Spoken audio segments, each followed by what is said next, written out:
Hello students, today I bring for you class 11th biology, and before starting the chapters, I will show the course structure of 2024 and 25. So there are total 5 units, and the first unit and their mark are also in my screen, you can see.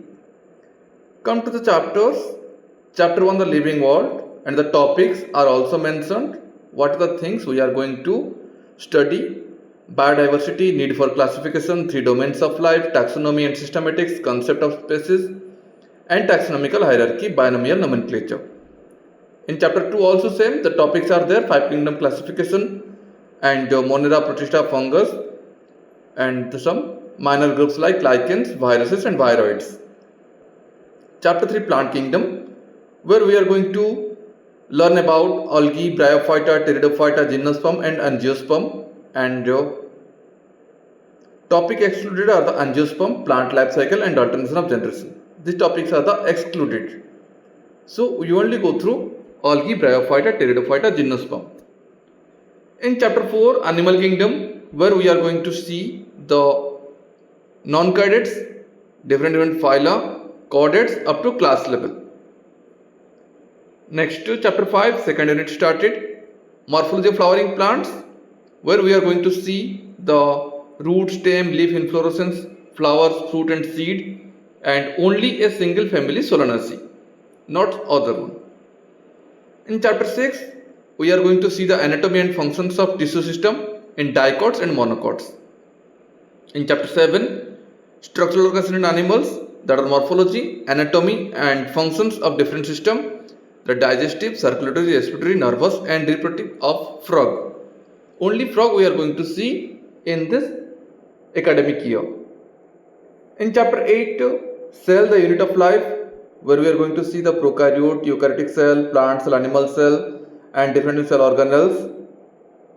In chapter 9, biomolecules, it is an important one. Many questions are coming from this chapter, and we are going to see the structure and function of proteins, carbohydrates, lipids, nucleic acids, different enzymes.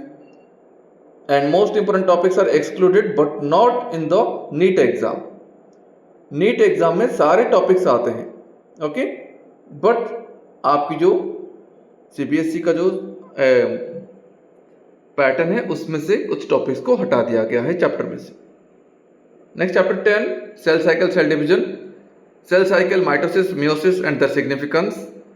Chapter 13, photosynthesis in higher plants, where we are going to see the photosynthesis, autotrophic nutrition, site of photosynthesis, pigments involved in photosynthesis, photochemical and biosynthetic phases of photosynthesis, cyclic, non-cyclic photophosphorylation, chemiosmotic hypothesis, protorespiration, C3 and C4 pathway, and the factors which are affect photosynthesis.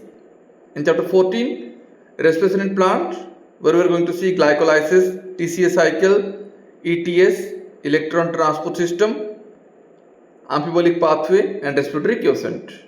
In 15, plant growth and development, where we are going to see the seed germination, phases of plant growth and differentiation, dedifferentiation and redifferentiation, and growth regulators like auxin, gibberellin, cytokinin, ethylene and abscisic acid.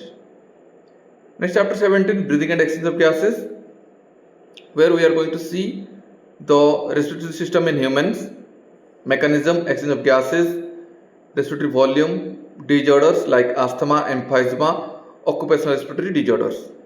Chapter 18, body fluid and circulation, where we are going to learn about the blood groups, coagulation of blood, lymph, human circulatory system, structure of human heart and blood vessel, cardiac cycle, cardiac output, ECG, that is electrocardiogram, double circulation, regulation of cardiac activity, and some disorders like hypertension, coronary artery disease, CAD कहा जाता है इसे, angina pectoris and heart failure.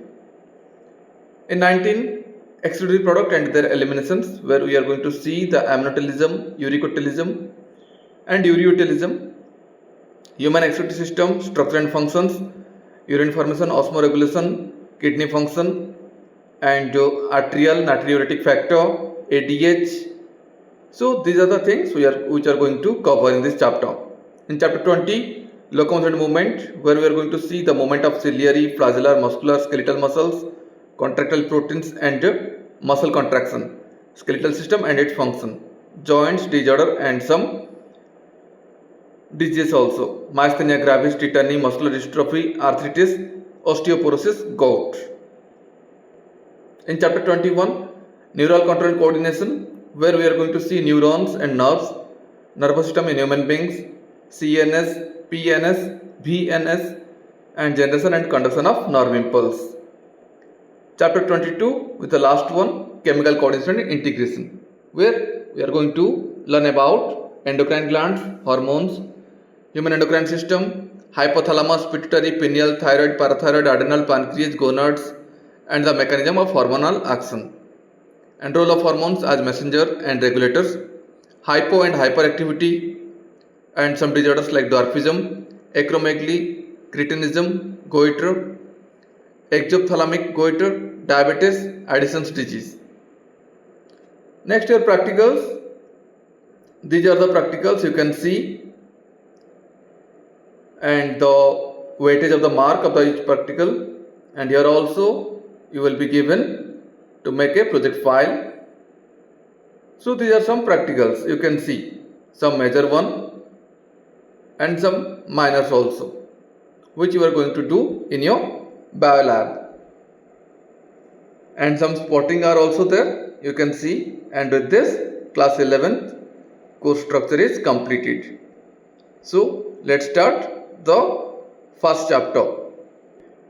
Here we see the chapter 1, the living world. Before starting this chapter, we are going to solve some type of questions like what is life? Life क्या होता है?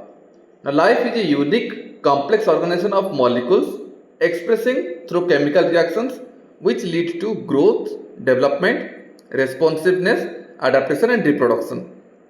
So this is the proper definition of life. And next, what is the living organism? A living organism is self-replicating, evolving, self-regulating, interactive system capable of responding to external stimuli. Any of the organism which follow this type of factors, they are called living organisms. Next, properties of living organism. What are the properties which have or which we called or which we see or identify that in a living organism? So growth, reproduction, metabolism, cellular organization, consciousness. Let's start with the growth. Growth means it is the increase in number of mass cell by cell division. It is the increase in number and mass of the cells by cell division. Cell divide हुआ और आपकी height में plants की height में और width में grow होने लगा, that is called growth. Second, some more points are there. In plant, growth continues throughout their lifespan.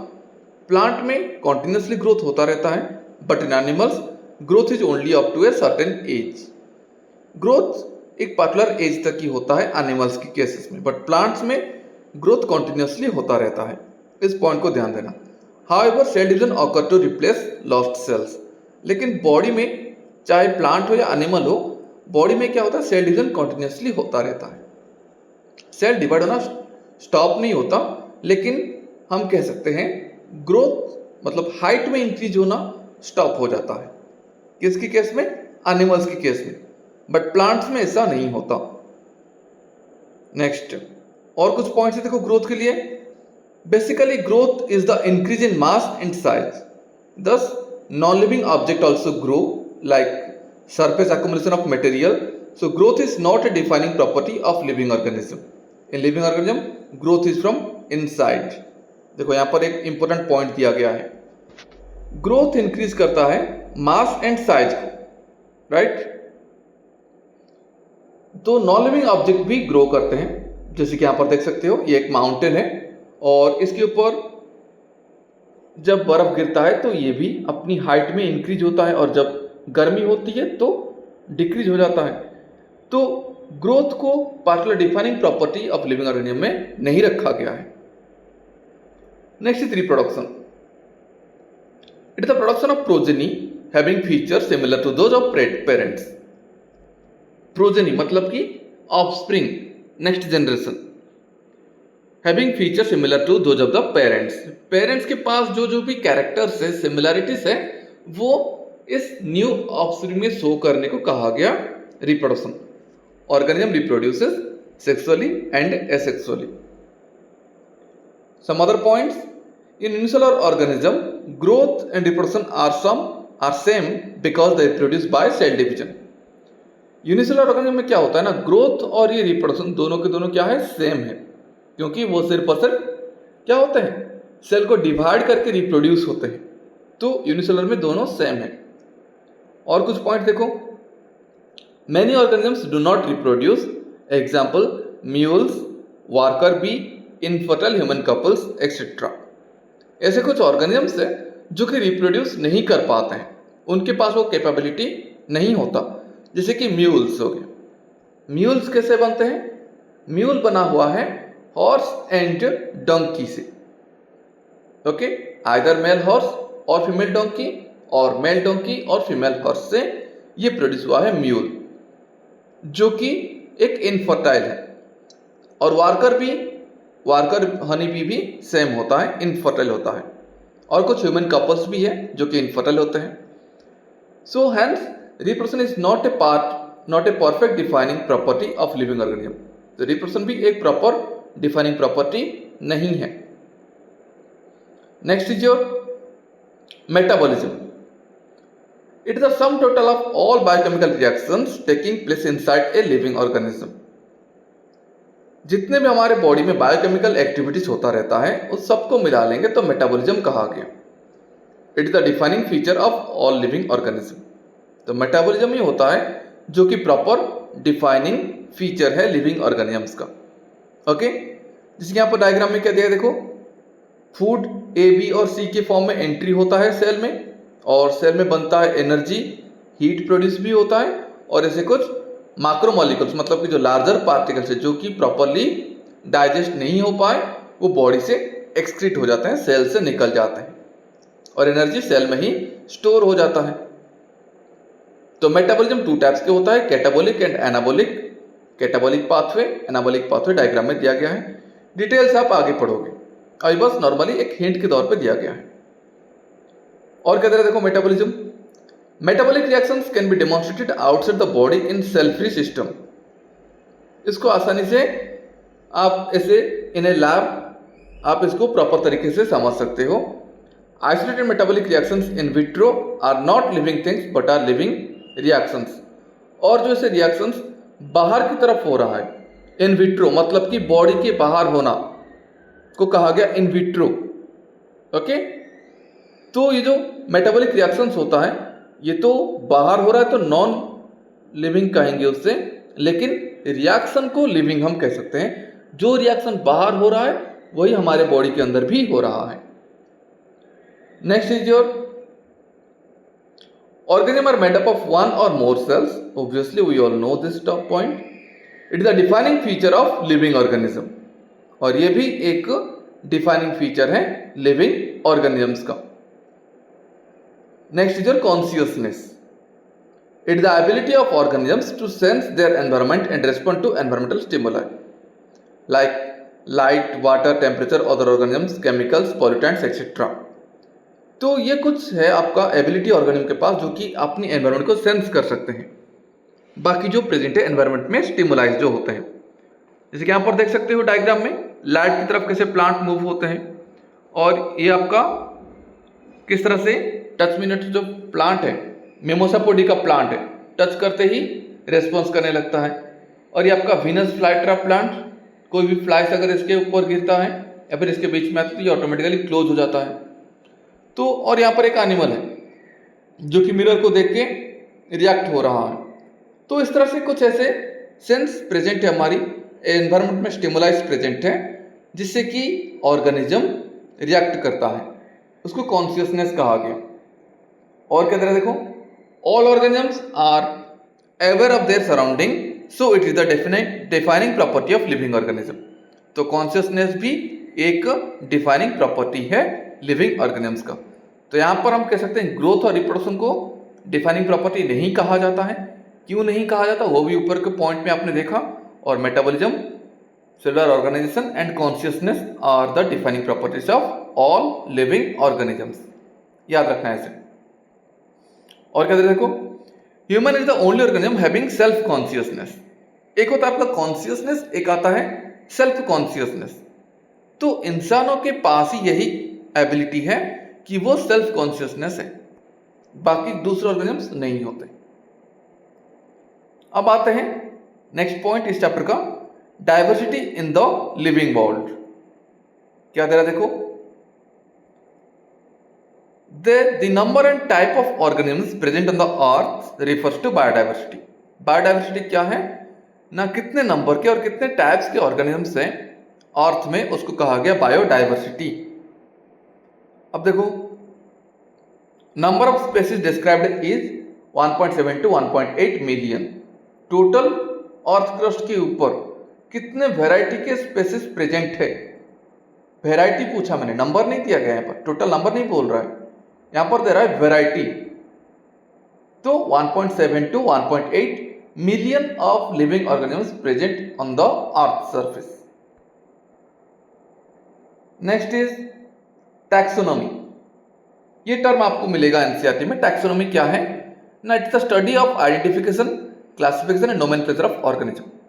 अब हमें कैसे पता चला कि इतने नंबर के डिफरेंट स्पेसीज प्रेजेंट है, प्लांट्स, एनिमल्स, बैक्टीरिया, वायरसेस, इन सबको मिला के कितने हैं 1.7 to 1.8 मिलियन।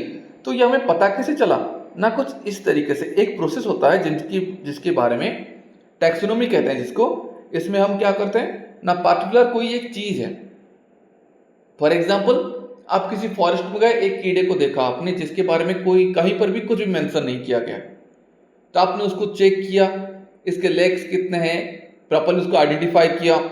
फिर जो आपकी क्लासिफिकेशन टेबल जो हम आगे पढ़ने वाले हैं उसमें से ये किस फेज में आता है, उसमें आपने चेक किया और फिर उसको नोमेनक्लेचर मतलब कि उसका एक पर्टिकुलर नाम दिया आपने। ओके, तो उसको हमने कहा टैक्सोनॉमी। डिटेल्स पढ़ेंगे हम इसके बारे में आगे।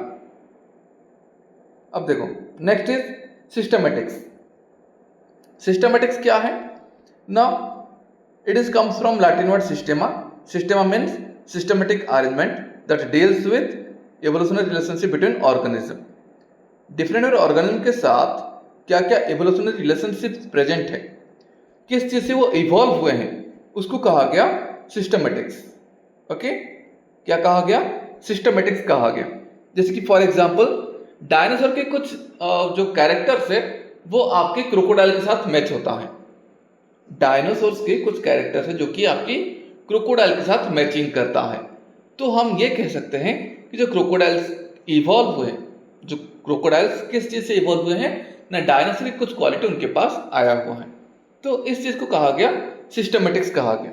ऐसे डिफरेंट प्लांट है जो कि अदर डिफरेंट प्लांट से इवॉल्व हुए हैं, वो प्लांट आज नहीं है, जैसे कि हमारे पास आज डायनासोर नहीं है, उसी तरह कुछ प्लांट भी ऐसे हैं जो कि नहीं है ना, तो उसको कहा गया सिस्टमेटिक्स कहा गया, प्रॉपरली आइडेंटिफाई करना। नेक्स्ट, सिस्टेमा नेचुराe is the book written by Linnaeus. तो इस सबके बारे में प्रॉपरली डिवाइड करना, चीजों को किस तरीके से डिवाइड करना, किसने किया था ना, कार्लोस लिनियस ने किया था। सिस्टेमा नेचुराe नाम की किताब लिखा गया सबके बारे में, जो लिनियस ने डिवाइड किया था। जितने भी ऑर्गेनिज्म्स को उन्होंने देखा, आइडेंटिफाई किया, उनको इस एक किताब में उन्होंने रखा था। किताब का नाम क्या है, सिस्टेमा नेचुराe, याद रखना है इसे। और डायवर्सिटी, टैक्सोनॉमी के कुछ बेसिक प्रोसेस के बारे में दिया गया है। बेसिक प्रोसेस ऑफ टैक्सोनॉमी, पहला कैरेक्टराइजेशन, दूसरा identification, third classification, fourth nomenclature. इन चार पार्ट में डिवाइड किया गया है। सबसे पहले हम आते हैं कैरेक्टराइजेशन के बारे में। What does mean by characterisation ना, understanding of characters of organism such as external and internal structure of cell, development process, ecological information etcetera. तो what does mean by characterisation, it is the first of all कोई भी new organism का आपने discover किया है तो उसमें पहले आप क्या देखते हो, बाहर का और अंदर के स्ट्रक्चर्स क्या है, उसके सेल का स्ट्रक्चर क्या है, किस तरह से डेवलप होता है और किस एरिया में ग्रो किया हुआ है, इस सब को मिला के हमने नाम दे दिया कैरेक्टराइजेशन क्या है। नेक्स्ट आता है आपका identification. It is the correct description of the organism so that the naming is possible. Proper तरीके से डिस्क्राइब करना उस ऑर्गेनिज्म को ताकि उसका प्रॉपरली नामकरण किया जाए, नोमेनक्लेचर किया जाए, जो बाद में आएगा। आइडेंटिफाई प्रॉपर तरीके से होना चाहिए, थोड़ी बहुत मिस्टेक होगा तो उसकी प्रॉपर नाम नोमेनक्लेचर करने में प्रॉब्लम आएगा। नेक्स्ट क्लासिफिकेशन, क्लासिफाई करना। It is a grouping of organism into convenient categories taxa based on character. जैसे कोई चीज को आपने डिस्कवर किया तो वो क्या प्रोकैरियोट्स में आता है, क्या कोई बैक्टीरिया है, या कोई प्लांट प्रोडक्ट है, प्लांट ऑर्गेनिज्म है, या एनिमल्स में आता है, या फंगस में आता है, या फिर आपका प्रोटिस्टा में आता है। तो इसमें आपको ऐसे क्लासिफाई करना है। नेक्स्ट इज योर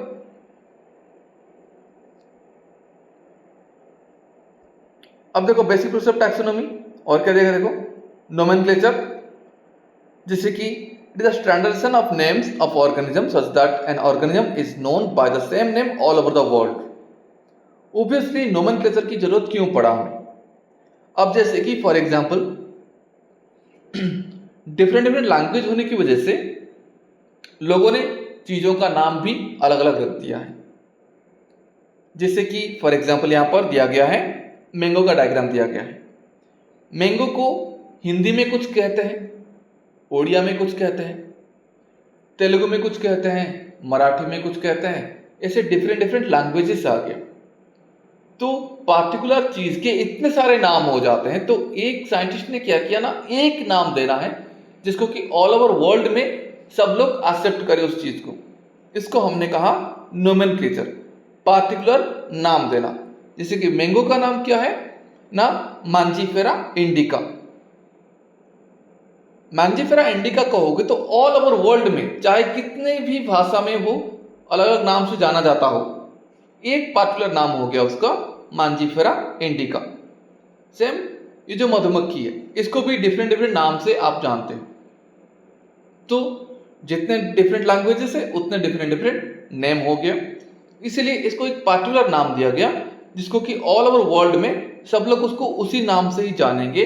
तो क्या नाम है उसका ना, Apis indica. Next, the system of naming with to component is called binomial nomenclature. It is proposed by Linnaeus. अब नोमेनक्लेचर भी कुछ ऐसे डिफरेंट डिफरेंट नाम से होता है। शुरुआत में एक ही नाम दिया गया था, जैसे कि यहां पर एक ही वर्ड था शुरुआती केस में, ओके, स्टार्टिंग में एक ही नाम था, बट बाद में ऐसे दो दो नाम दिया गया हर एक ऑर्गेनिजम्स को। दो नाम होने की वजह से इसको कहा गया बाइनोमियल। क्या कहा गया? Binomial, okay. तो इसको प्रपोज किसने किया था ना, लिनियस ने प्रपोज किया था बाइनोमियल नोमेनक्लेचर को। Next, botanical names are based on the rules of International Code for Botanical Nomenclature ICBN। अब देखो यहां पर दो पार्ट में डिवाइड हो गए। फिर अब जो नेमिंग किया गया है, नोमेनक्लेचर है, उसमें कुछ आपके प्लांट प्रोडक्ट हैं और कुछ एनिमल के ऑर्गेनिज्म से, प्लांट ऑर्गेनिज्म से एनिमल्स भी है। प्लांट के लिए वर्ड यूज किया गया बॉटनी और एनिमल्स के लिए वर्ड यूज किया गया zoology. Botany plus zoology is called biology. तो botanical names are based on the rules of ICBN, international code for botanical nomenclature. जैसे कि मैंगो, मैंगो एक प्लांट है, तो इसका बॉटनिकल नाम क्या होगा ना, Mangifera indica, as you can see. और एनिमल्स के लिए ICZN, international code for zoological nomenclature, ICZN। और जैसे यहां पर टाइगर है, टाइगर का दूसरा नाम हो गया आपका, प्रॉपर जूलॉजिकल नाम क्या हो गया ना, पांथेरा टाइग्रिस। ये फुल फॉर्म पूछ लेता है, ICBN का फुल फॉर्म बताओ, ICZN का फुल फॉर्म बताओ, तो ये इंपॉर्टेंट पॉइंट है। अब universal rule of nomenclature, binomial nomenclature. Universal rule क्या है, किस किस रूल को ये फॉलो करता है? देखो यहां पर डिटेल्स दिया गया है। Scientific names are in Latin or Latinized and written in italics. When handwritten, they are underlined separately. पहली बात तो पहला क्या रूल है ना, ये जो लैटिन भाषा में है, ये पहले साइंटिफिक नेम लैटिन भाषा में है तो इनको इटैलिक में लिखा जाता है हमेशा। जैसे कि यहाँ पर देख सकते हो, ये जो वर्ड लिखा गया है क्या है, इटैलिक में, ये भी है इटैलिक में। ओके, अब जब उनको हैंड रिटन हाथ से लिखोगे तो नॉर्मली आप लिखोगे, क्योंकि हर बार तो आप इटैलिक नहीं कर पाओगे ना, तो आप नॉर्मली हाथ में लिखते हो, तो ऐसे नाम लिखने के बाद इसे नीचे अंडरलाइन करना है। क्लियर, दोनों नाम के नीचे प्रॉपरली अंडरलाइन करना है। The first word is the genus name, जो पहला नाम होता है इन सब का, इसको क्या कहा गया, जीनस नेम कहा गया इससे। Okay, first word is the genus name और जेनेरिक नेम, और second word is the specific epithet, specific name, species name और स्पेसिफिक एपिथेट। सेकेंड नाम है ये स्पेसिस नेम है, और फाइनली लास्ट में जिसने इसको डिस्कवर किया था वहां पर लिन लिखा जाता है, लेकिन ज्यादातर केस में सिर्फ यही दो ही लागू होता है। तो हम कह सकते हैं नोमेनक्लेचर में और साइंटिफिक नेम में एक आपका रहेगा जीनस नेम और एक रहेगा स्पेसिस नेम। ओके, जीनस क्या है, स्पेसिस क्या है, वो हम देखेंगे आगे। Genus name always start with capital letter, genus name हमेशा कैपिटल लेटर से स्टार्ट होता है। जैसे कि यहाँ पर देख सकते हो, Mangifera, M is the capital, Homo sapiens is H is the capital. तो हमेशा ये जो जेनेरिक नेम है वो क्या है, जीनस नेम है वो क्या है, कैपिटल लेटर में रहेगा, और species name always comes in small letter. तो जीनस नेम का पहला लेटर कैपिटल रहेगा, बाकी सब स्मॉल रहेगा, और स्पेसिस नेम का भी सारे स्मॉल रहेंगे, कोई कैपिटल नहीं रहेगा। कैपिटल रखा तो वहां पर गलत हो जाएगा। Author name appears at the end of the biological name, author name last में आता है। ओके, जैसे कि यहाँ पर लिनियस है तो लिन लिखा गया इस तरह से, लेकिन बाद में ऑथर नेम को ज्यादा फॉलो नहीं किया गया, सिर्फ यही दो नाम ही फॉलो किए जाते हैं। नेक्स्ट कुछ रूल्स थे। अब देखो टैक्सोनॉमिक कैटेगरीज क्या क्या है, यहां पर देखो। Classification involves hierarchy of step in which each step represents A taxonomic category और रैंक। जैसे कि टैक्सोनॉमिक कैटेगरी, रैंक, रैंक मतलब कि किसी को कोई पद देना। फॉर एग्जाम्पल जैसे आपकी स्कूल है, आपके स्कूल में कुछ रैंक है। जैसे क्या क्या रैंक है, सबसे ऊपर आ गए आपके स्कूल के डायरेक्टर, चेयरमैन सब, है ना। देन आपके आ गए चेयरमैन सर के बाद आपके कौन आ गए, या तो वाइस चेयरमैन होंगे, ओके, और या फिर मैनेजर सर आ गए। मैनेजर के बाद आपके आ गए प्रिंसिपल सर, प्रिंसिपल सर के नीचे vice principal, vice principal sir के नीचे आपके कौन आ गए, जितने भी आपके पीजीटी हैं जो हायर क्लासेस में पढ़ाते हैं। फिर पीजीटी के बाद आपके आ गए नीचे थोड़ा और टीजीटी जो पढ़ाते हैं आपके 6th से लेके 8th क्लास तक। देन आगे आपके पीआरटी जो पढ़ाते हैं एलकेजी यूकेजी से लेके आपके 5th क्लास तक। फिर उसके बाद आ गए अकाउंटिंग डिपार्टमेंट, और देन पियोन, ये सब आ गए आपके, ठीक है ना। तो इस तरह से पार्टिकुलर सिस्टम जो है वो क्या है, ऐसे हायरार्की स्टेप में डिवाइड हुआ है। ठीक उसी तरह यहां पर भी हमने क्या किया है ना, पार्टिकुलर डिविजन किया गया है, इसको कहा गया टैक्सोनॉमिक कैटेगरी, जो कि रैंक कहा गया। All categories together constitute taxonomic hierarchy, सबको मिला लेंगे तो क्या कहा गया, taxonomic hierarchy. Each category represents a unit of classification, a group of organism occupying a particular category is called taxon. Example class Mammalia. जैसे कि देख सकते हो यहां पर ऐसे कुछ particular step by step hierarchy है। कोई भी ऑर्गेनिज्म के लिए kingdom, phylum, class, order, family, genus, species. तो सबसे ऊपर कौन है ना, किंगडम आ गया सबसे ऊपर, सबसे नीचे आपके आ गया स्पेसिस, और इसी को ही फॉलो करना है। ओके, यहां पर किंगडम है, सेकंड में फाइलम आ गया, फाइलम और डिवीजन भी कहा जाता है इससे, ठीक है ना। फाइलम कहा जाएगा एनिमल के केस में, डिवीजन वर्ड यूज होगा प्लांट्स के केस में। Then class, order, family, genus and spaces.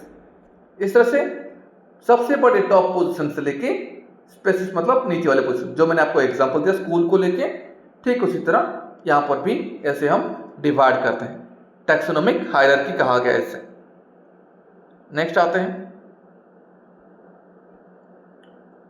अब इसको असेंडिंग ऑर्डर में लिखा गया है, देख सकते हो, किंगडम, फाइलम और division, class, order, family, general, species. इसको याद रख लेना, क्वेश्चंस आता है डायरेक्टली एमसीक्यू टाइप में पूछ लेगा, थोड़ा बहुत इसको जम्बल्ड कर देगा और बस आपको बतानी है कौन सा प्रॉपर ऑर्डर में आपको बतानी है। ओके, और यहाँ पर कुछ दिया गया है, अगर किंगडम एनिमल है, किंगडम एनिमल किंगडम अगर एनिमल है तो क्या होगा, यहाँ पर फाइलम कोडाटा अगर आएगा, क्लास मामालिया, ऑर्डर प्राइमाटा, फैमिली होमिनिडे और जीनस आपका होमो, स्पेसिस हो गया सपियंस। तो इस तरह से क्या दिया गया, यहाँ पर दिया गया इंसानों का दिया गया, यहाँ पर डिवीजन कैसे कैटेगरी हुआ है, टैक्सोनॉमिक हायरार्की इंसानों का, ह्यूमन बींग्स का। तो ह्यूमन का साइंटिफिक नेम और बायोलॉजिकल नेम क्या है ना, होमो सापियंस। आप देख सकते हो एच कैपिटल है, होमो यहाँ पर क्या है, जीनस नेम है, होमो यहाँ पर क्या है, जीनस नेम है, और सापियंस स्पेसिस नेम है।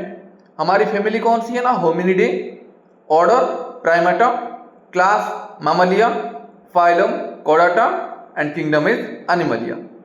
ये हमारा पार्टिकुलर टैक्सोनॉमिक हायरार्की है, कैटेगरी है। ओके, नेक्स्ट ऐसे कुछ और देखेंगे हम यहाँ पर, जैसे कि आप देख सकते हो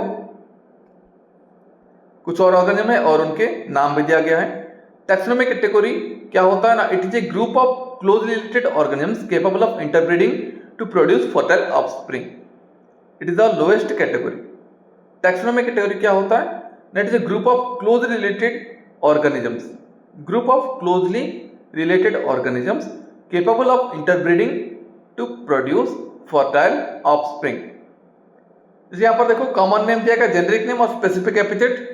मैंगो का क्या है ना, Mangifera indica, potato solanum tuberosum, nightshade Solanum nigrum, tomato Solanum, lycopersicum, brinjal Solanum, melongena, lion Panthera leo, tiger Panthera tigris, leopard Panthera pardus and modern man, जैसे कि आप हम ये हो गए होमो सापियंस। तो ये था आपका स्पेसिस की बात किया जा रहा। स्पेसिस क्या है यहाँ पर देख सकते हो, सबसे नीचे वाला स्टेप, जैसे कि यहाँ पर दे रहा देखो, ये एक ऐसा group of close related organisms है जो कि आपस में सेक्सुअल इंटरकोर्स करके, इंटरब्रीडिंग करके फर्टाइल ऑफस्प्रिंग को ला सकते हैं। ये पूरी टैक्सोनॉमिक कैटेगरी का लोएस्ट कैटेगरी में आता है स्पेसिस वाला पोर्शन। ओके, तो ये सारे स्पेसिफिक एपिथेट है, ये सारे clear. Next is your genus. Genus क्या है, it is the aggregate of close related species.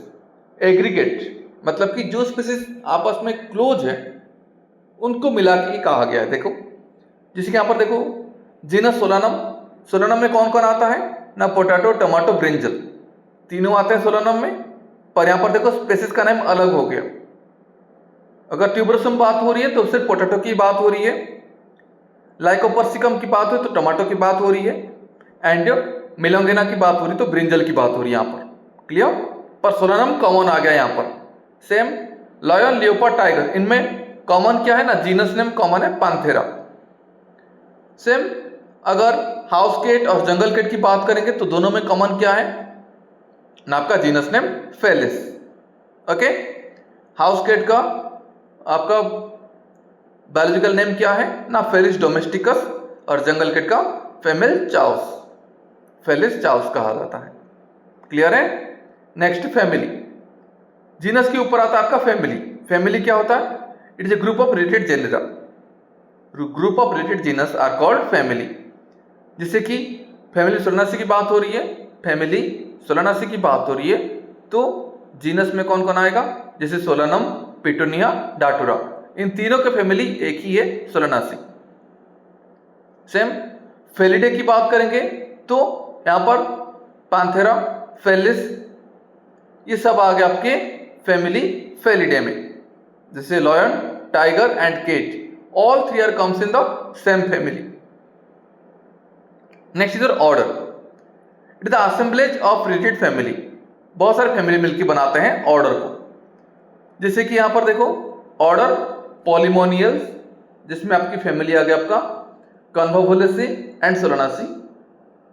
और ऑर्डर कार्निवोरा की बात करें तो फैमिली फेलिडे भी है और कानिडे भी है, दोनों फैमिली मिला के। कानिडे मतलब डॉग्स की फैमिली हो गया और फेलिडे मतलब कि एक कैट की फैमिली, देख सकते हो।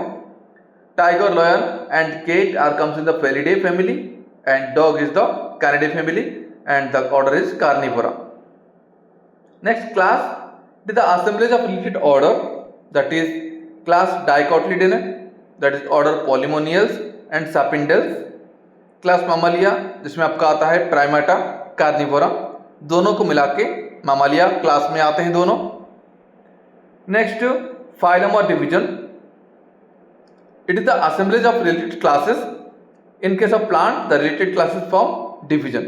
मैंने अभी शुरू में कहा था कि प्लांट की बात हो रही तो डिवीजन कहलाएगा, एनिमल की बात है तो फाइलम कहलाएगा। ओके, जैसे देखो यहां पर आपकी स्क्रीन में देख सकते हो, स्क्रीन के लेफ्ट साइड में क्या है ना, प्लांट की डिवीजन से एंजियोस्पर्म में, जिसमें क्लास डाइकोटिलीडोना आ गया, मोनोकोटिलीडोना आ गया। और फाइलम कोडाटा की बात करें तो किस कौन कौन आता है इसमें ना, एम्फीबिया, रेप्टिलिया, एप्स, मामालिया, ये सब आते हैं फाइलम कोडाटा में। नेक्स्ट सबसे ऊपर टॉप का लेवल पे आ गया किंगडम। बहुत सारे फाइलम और डिविजन्स मिलके बनाते हैं kingdom. It is the highest category, तो लोएस्ट आपका हो गया स्पेसिस और हाईएस्ट हो गया किंगडम। जैसे कि किंगडम प्लांटे, प्लांटे में सारे प्लांट और प्लांट के प्रोडक्ट आ गया। डिवीजन एंजियोस्पर्म में, डिवीजन जिम्नोस्पर्म में। किंगडम एनिमलिया में कौन कौन आ गया ना, फाइलम कोडाटा, फाइलम आर्थ्रोपोडा, ऐसे और भी है जिनके बारे में देखेंगे।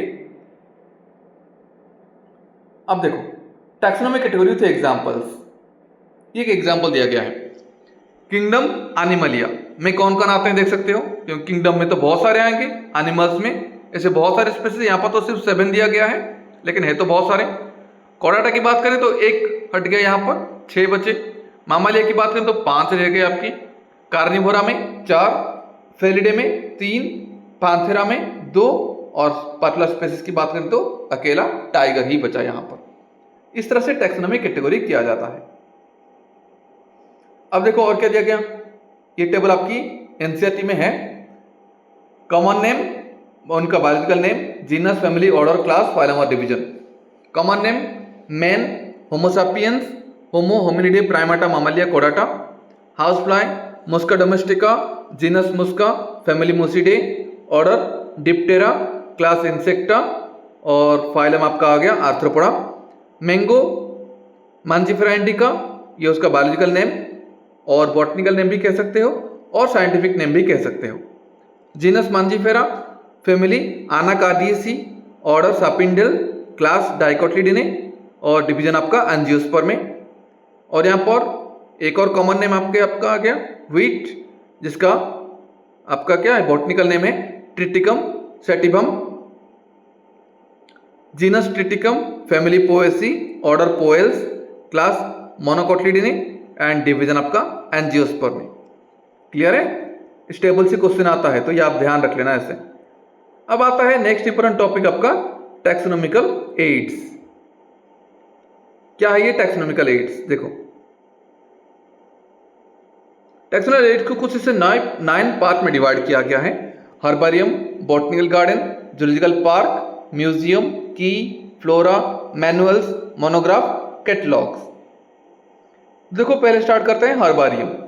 हर्बेरियम क्या होता है, it is a store house repository of plant specimens that are dried, pressed and preserved on sheet and are arranged according to universally accepted classifications. जब आप लोग क्लास अपनी इंटर खत्म करके ग्रेजुएशन करोगे तो उसमें आपने अगर पार्टिकुलर ऑनर्स के ऊपर लेके कोर्स कर रहे हो तो आपको ऐसे चाहे बॉटनी लो या जूलॉजी लो, आपको क्या होगा ना, आपको ऐसे हर्बेरियम बनानी पड़ेगी। पर्टिकुलर प्लांट को सुखा के प्रेस करके और एक शीट पे आपको लगाना है और नीचे उनकी प्रॉपर डिटेल्स भी लिखना है। Herbarium seeds are labelled with information about date and place of collection, English, local and botanical names, family, collector's name etcetera. ये सब कुछ देख सकते हो आप, यहाँ पर लिखा गया है। जैसे कि ये एक किसी स्टूडेंट का एक हर्बेरियम कलेक्शन रिपोर्ट है, इसमें इस तरह से उसने सारा डेटा लिखा गया है। यहाँ पर पहले date and place of collection question modified करके पूछ लेगा कि हर्बेरियम सीड के ऊपर क्या क्या इंफॉर्मेशन रहता है। तो क्या होगा, date and place of collection, English, local and botanical name, family, collector's name etcetera. Okay, और इस तरह से इनको हर्बेरियम रूम में स्टोर किया जाता है। Next is your botanical garden. These are specialized gardens having collections of living plant for reference and identification. Living plant को अच्छे से और अच्छी जानकारी, ज़्यादा जानकारी पाने के लिए इस तरह से बॉटनिकल गार्डन्स बनाई जाती है। इंडिया में बहुत सारी जगह पर बॉटनिकल गार्डन्स है। Each plant is labelled with its botanical name and family, और हर एक प्लांट के पास एक आपको बोर्ड देखने को मिलेगा जिसमें कि कुछ ऐसे नेम लिखा होगा, उनके बॉटनिकल नेम लिखा होगा और उनका फैमिली लिखा होगा। मोस्टली बॉटनिकल नेम में लिखा जाता है। फेमस बॉटनिकल गार्डन जैसे कि आपका Royal Botanical Garden at Kew England, Indian Botanical Garden Howrah West Bengal India, National Botanical Garden National Botanical Research Institute NBRI Lucknow India. ये जो डायग्राम दिया गया है ये लखनऊ का है। Next biological museum, it is a collection of preserved plant and animals for study and reference. देखो botanical garden में आप क्या लगा रहे हो, लिविंग प्लांट्स रहते हैं यहाँ पर। ओके, लिविंग प्लांट्स रहते हैं तो इसको बॉटनिकल गार्डन कहा गया। यहाँ पर कोई एनिमल्स को स्टोर नहीं किया जाता। ओके, लिविंग प्लांट्स पाए जाते हैं। फिर बायोलॉजिकल म्यूजियम की बात करें तो यहाँ पर कौन है ना, यहाँ पर preserved plant and animal for study and reference. यहाँ पर उनको रखा जाएगा जो कि मर चुके हैं, जिनका डेथ हो चुका है। ओके, उनके बारे में और एक्स्ट्रा स्टडी के लिए बना जाता है बायोलॉजिकल म्यूजियम, जैसे कि आप देख सकते हो डायग्राम्स में। इन सब के नीचे इनका प्रॉपर इंग्लिश नेम और जूलॉजिकल और बॉटनिकल नेम और इनका फैमिली लिखा हुआ होता है, जैसे टैग लगा हुआ है देख सकते हो नीचे। नेक्स्ट और क्या दे रहा है देखो, बायोलॉजिकल म्यूजियम में क्या लिखा गया है, a museum contains specimen preserved in preservative solutions in container jar. आपकी बायो लैब में भी कुछ ऐसे देखने को मिलेगा, कुछ डेड ऑर्गेनिम्स को स्टोर किया जाता है पार्टिकुलर केमिकल में। उस केमिकल का मोस्टली जो केमिकल यूज होता है ताकि जो डेड एनिमल्स को लंबे टाइम तक हम स्टोर कर सकते हैं, उस केमिकल का नाम क्या है ना, फॉर्मिक एसिड कहते हैं उसे, फॉर्मिक एसिड कहते हैं। ओके, तो पार्टिकुलर सॉल्यूशन जो लिखा गया यहाँ पर वो फॉर्मिक एसिड है। Dried specimen of plant and animal, insect preserved in insect boxes after collecting, killing and pinning, stuffed large animal like birds and mammals, collection of animal skeleton. इस तरह से इनको स्टोर किया जाता है बायोलॉजिकल म्यूजियम में। Next आपका क्या, जूलॉजिकल पार्क और zoo. These are the places where live wild animals are kept in protecting environment under human care. यहाँ पर उन एनिमल्स को रखा जाता है, मोस्टली लाइव वाइल्ड एनिमल्स यहाँ पर, और प्रॉपरली इनको ह्यूमन केयर के साथ प्रोटेक्शन दिया जाता है। जूलॉजिकल पार्क और जू जिसको कहते हैं। आप लोगों ने अपनी लाइफ टाइम में अभी तक कहीं ना कहीं किसी जू में आप घूम के आए होंगे। It helps to learn about their food habit and behaviour. तो इससे नॉर्मली आप जो जाते हो सिर्फ देखने जाते हो, लेकिन यहाँ पर भी आप कुछ आइडेंटिफाई कर सकते हो उनकी पार्टिकुलर फूड हैबिट क्या है, बिहेवियर कैसा रहता है ना। नेक्स्ट इज योर की, इंपॉर्टेंट ये देखो की, it is an analytical method of identification of organisms based on similarities and dissimilarities. Analyse करना पर्टिकुलर ऑर्गेनिज्म को कि उसकी सिमिलरिटीज क्या क्या है और डिसिमिलरिटीज क्या क्या है। जैसे कि यहाँ पर डायग्राम को देखो समझ में आएगा आपका, जैसे कि ब्रांचिंग की टाइप है। जैसे कि एक ऑर्गेनिज्म आपको मिला तो आपने उसके पार्टिकुलर मेथड को, पार्टिकुलर चीज के ऊपर आपने क्या किया, आइडेंटिफिकेशन स्टार्ट किया कि उसके पास क्या क्या सिमिलरिटीज है और क्या क्या डिसिमिलरिटीज है, क्या क्या मतलब कि उसके पास है और क्या क्या नहीं है। इसकी पहला दिया गया यहाँ पर ड्राई स्किन, स्किन कैसा है, ड्राई है। अगर ड्राई नहीं है तो उसको यहाँ पर रखा गया सालामेंडर। अगर ड्राई है तो यहाँ पर उसमें हेयर है कि नहीं, हेयर है तो नीचे और आ गया, नहीं है तो लिजर्ड में रखा गया। नीचे आने के बाद क्या उसके पास अपोजेबल थम्स है, अपोजेबल मतलब कि बेंट थम्स, क्या उसके थम्स बेंट हुए हैं, कुछ इस तरह से बेंट होना, ओके, अगर नहीं है तो जैसे यहाँ पर देगा टाइगर, देन बाइपेडल। क्या वो बाइपेडल है? तो बाइपेडल का मतलब क्या है? क्या वो दोनों पैर से चल सकता है?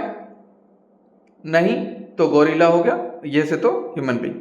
तो एक टाइप का की है और जिसमें कि आप एनालाइज करते हो कि उसमें क्या क्या चीज सिमिलरिटीज और क्या क्या नहीं है। It is based on the contrasting character generally in a pair collected couplets. ये क्या है? एक कॉन्ट्रास्टिंग कैरेक्टर है जो कि पेयर में रहता है, जिसको कॉपलेट कहा गया। Each couplet is two opposite options, of this only relevant option is accepted and other is rejected. Yes no की बात हो रही, यहां पर देख सकते हो, इनको कॉपलेट कहा गया। हर एक चीज का दो दो आंसर होगा, यस और नो। पार्टिकुलर कैरेक्टर को देखते हुए क्या उसके पास वो चीज है या नहीं है तो ठीक है, नहीं है तो अलग हो गया वो चीज वहां से, इसको कॉपलेट कहा गया। And each statement is the key is called a lead. Objective question बहुत पूछता है इसके ऊपर, की के हर एक स्टेटमेंट को क्या कहा जाता है ना, लीड कहा जाता है। ओके, जैसे यस होता आ गया तो उसको वो क्या है, एक लीड है, एक स्टेप है, आप उसके ऊपर थोड़ा और आगे बढ़ गए, ठीक है ना, इसको लीड कहा जाता है। नेक्स्ट,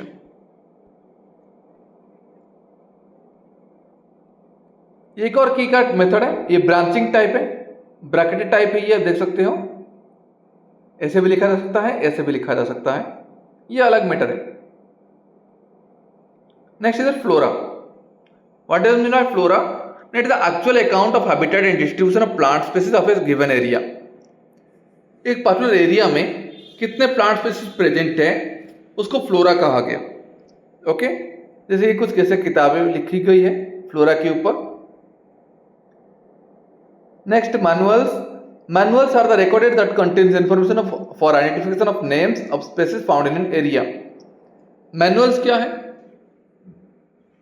ना?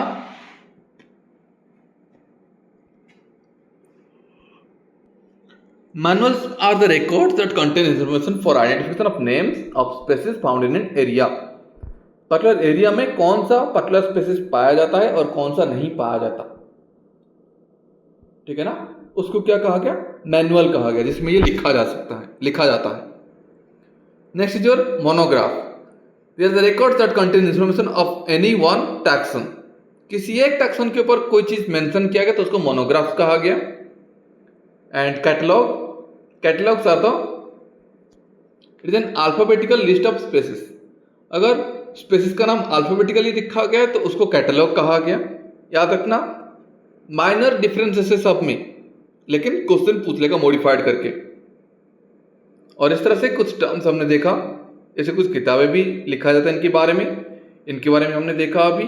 और बहुत सारे इंपोर्टेंट पॉइंट्स जो आपके एनसीईआरटी में है वो सब हमने यहाँ पर मेंशन किया है।